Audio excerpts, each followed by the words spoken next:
Ako'y diary ng pangit na si Iya. Umaga na, hindi pa rin ako makatulog. Paano? Nakapartner ko si Iya sa midnight party. I knew she was the girl behind the mask. Biglang lumakas yung heartbeat ko.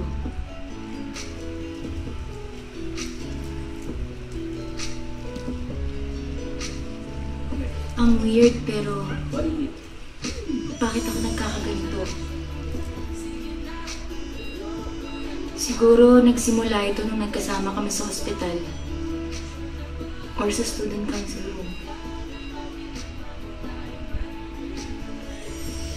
Gusto ko siya laging kasama, nakikita, nakakausap. At habang tumatagal, palakas ng palakas ang nararamdaman ko para sa kanya.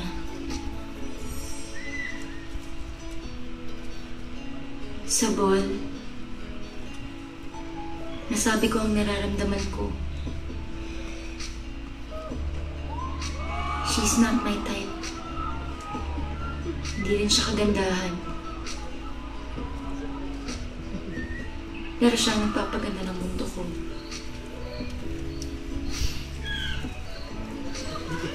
Talk shit. I like Sabi her. fuck you. Talk shit.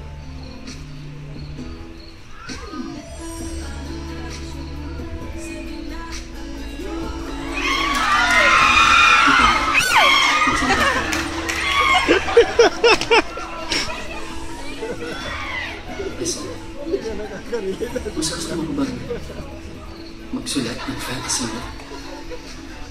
Or Make it reality. gusto mong bigyan ng chance? Ito Pilipinas natin.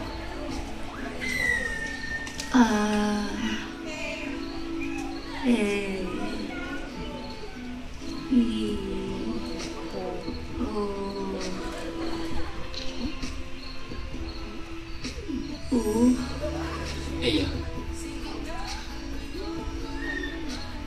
will you be my girlfriend? Ingay nyo! Yes.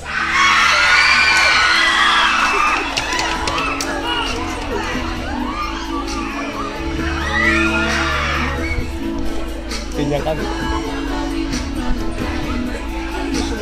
Ang life parang book. Pwede din parang diary. Nasa kami mo kung ano gusto mo. Siyempre, sana laging happy ending.